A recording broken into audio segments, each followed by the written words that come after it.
오늘 영상은 우리 집 통신비를 지켜줄 골키퍼 인터넷 끝판왕과 함께합니다.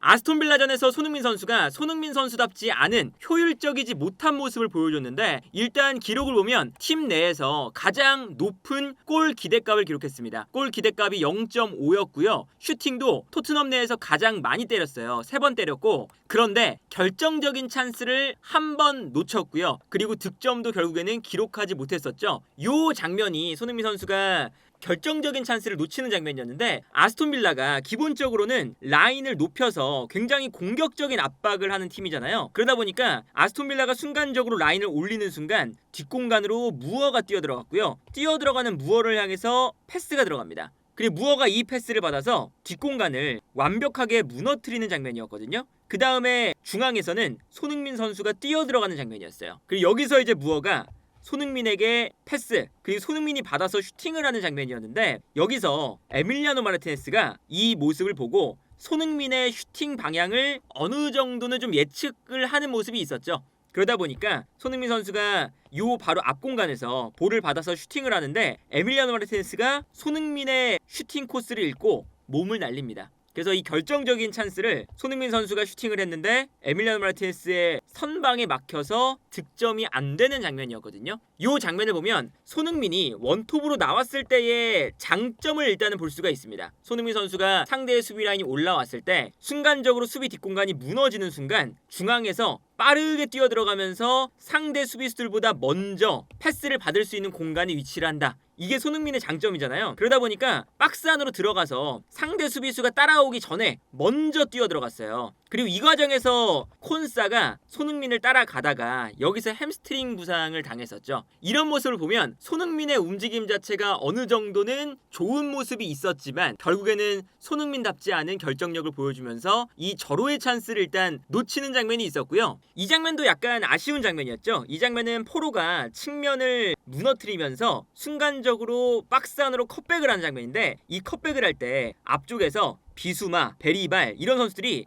침투에 들어가니까 상대 수비수들이 뒤로 물러나고 있었습니다. 그러다 보니까 중앙 지역에 손흥민 선수가 비는 장면이 나오고요. 이 공간으로 컷백이 들어갔어요. 그 다음에 손흥민 선수가 좋은 공간에서 볼을 잡았는데, 여기서 이제 손흥민 선수가 슈팅을 하는 게 아니라 그대로 비수마에게 패스를 했죠. 그러다 보니까 여기서 비수마가 볼을 받은 이후에 슈팅을 했는데 수비수의 몸에 맞고 결국에는 블락이 되는 장면이었거든요. 사실 여기서 손흥민 선수다운 플레이는 결국에는 마무리를 해서 득점으로 만드는, 이게 가장 토트넘에서 뛰어난 선수니까 손흥민에게 기대하는 결정력을 어제 경기에서는 잘 못 보여줬다. 이것도 사실은 비효율적이고, 여기에 더해서 아스톤 빌라가 이제 기본적인 특징 자체가 좌우 측면 공격수들이 안쪽으로 많이 들어오는 성향을 가지고 있습니다. 이거는 이제 에메리 감독의 특징 중에 하나인 건데, 에메리 감독은 좌우 측면 공격수 자리에 일단은 역발 윙어 혹은 중앙 미드필더인데, 역발에 사용하는 미드필더들은 좌우 측면에 둬요. 그러면서 가운데로 많이 들어오게끔 만들거든요. 그래서 오늘 중앙 미드필더로 나오는 맥긴이 종종 오른쪽 측면 공격수로 배치가 되죠.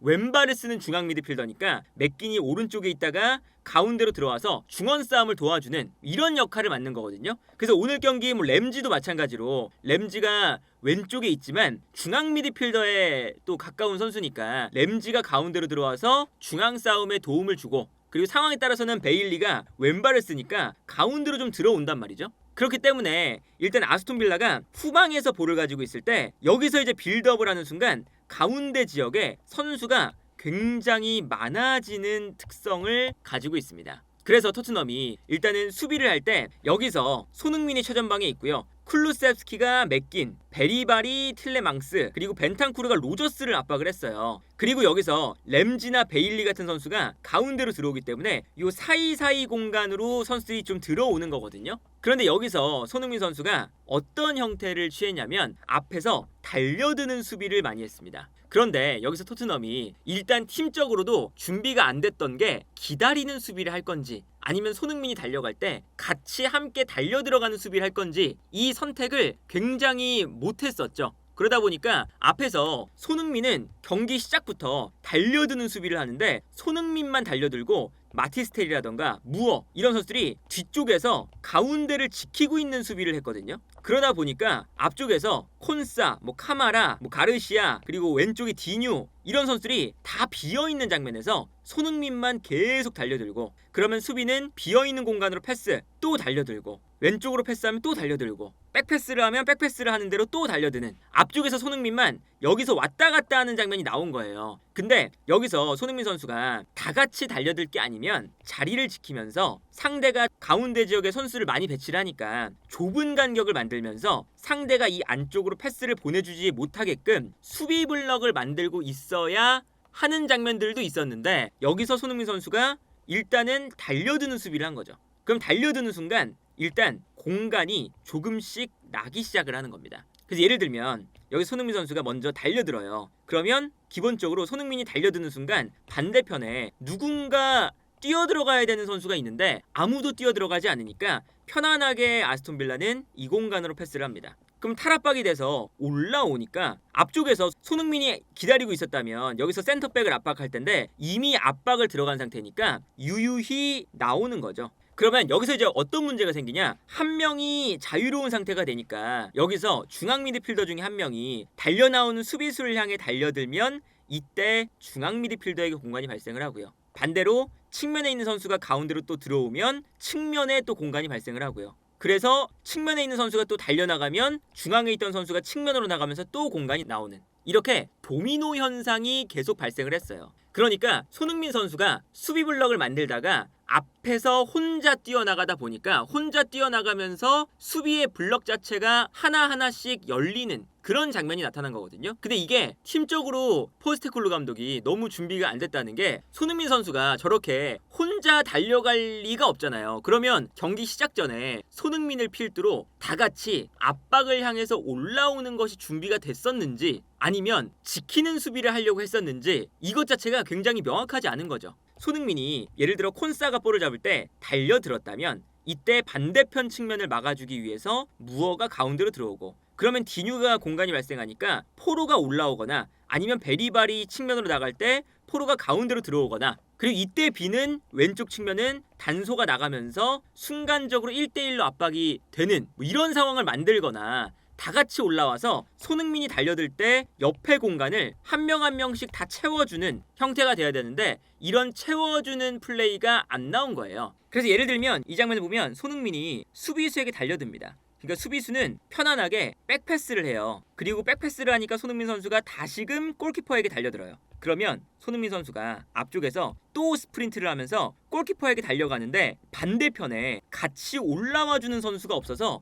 너무나 공간이 많이 비어 있습니다. 그러다 보니까 골키퍼가 볼을 잡아서 곧바로 반대편으로 패스를 보내주죠. 그리고 손흥민이 달리고 다시 달려드는 장면이 나와요. 그리고 반대편에서 편안하게 공간을 만들어주니까 여기서 볼을 받은 다음에 전진할 수가 있는 이런 장면이 나오는 거거든요. 이 장면도 마찬가지입니다. 수비 라인에서 볼을 잡고 있을 때 손흥민이 달려드는데 달려들 때 백패스 그리고 백패스를 하니까 또 손흥민이 달려듭니다. 그리고 달려드니까 골키퍼가 또 볼을 잡아서 손흥민이 달려들 때 바로 반대편 패스. 그러니까 손흥민은 달리고 또 달리고 다시 한번 달려요. 그러니까 일단 반대편으로 또 달려가는데 이때 손흥민이 달려오면 달려오는 대로 다시 백패스 그리고 다시 골키퍼에게 달려갑니다. 그러니까 체력을 너무 비효율적으로 쓰는 거죠. 그 뒤쪽에서 골키퍼가 볼을 받아서 다시 반대편으로 처음에 손흥민이 압박했던 선수에게 다시 볼이 가요. 근데 손흥민 선수는 압박 다시 압박 정말 여기서 손흥민만 왔다 갔다 하면서 아무도 수비에 도움을 주지 않는데 혼자서 분주하게 스프린트만 하는 체력을 빼는 장면들이 나오거든요.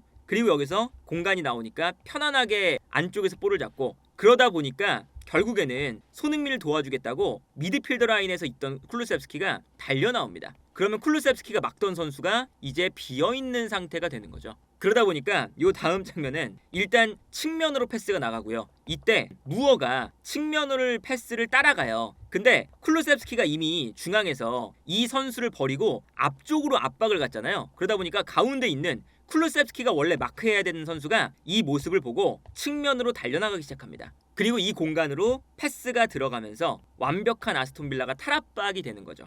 그래서 이 다음 장면을 보면 클루셉스키가 놓친 선수가 공간으로 뛰어가고 있는 걸 볼 수가 있어요. 이 장면을 보면 손흥민 선수가 먼저 압박을 하러 달려 들어갔는데 압박을 하려 들어가 보니까 공간이 생기고 그 공간을 메우기 위해서 클루셉스키가 올라오니까 이번엔 클루셉스키가 있어야 되는 공간이 또 공간이 만들어지는 이런 연쇄적인 문제가 나타나는 장면이었거든요. 굉장히 비효율적인 압박이었던 거죠. 이 장면도 보면 손흥민 선수가 또 열심히 달려갑니다. 아스톤 빌라는 그냥 백패스를 해요. 그리고 골키퍼에게 또 볼이 도달을 하죠. 그리고 골키퍼가 볼을 받자마자 손흥민이 달려드니까 앞쪽에 있는 동료 선수에게 그냥 전진 패스 한번 합니다. 그리고 전진 패스가 들어가니까 여기서 수비수가 볼을 잡고 돌아서거든요. 그러니까 측면에 있었던 마티스텔이 가운데로 들어와서 압박을 해야 되잖아요. 그래서 뒤늦게 손흥민의 압박을 보고 가운데로 달려듭니다. 그 순간 마티스텔이 있어야 되는 자리에는 아무도 없는 장면이 나오고요. 그러면 편안하게 이 공간으로 패스를 보내주면서 아스톤 빌라가 또 탈압박을 할 수가 있겠죠. 달려드는 타이밍 자체가 팀 전체적으로 준비가 안 됐는데 손흥민 선수가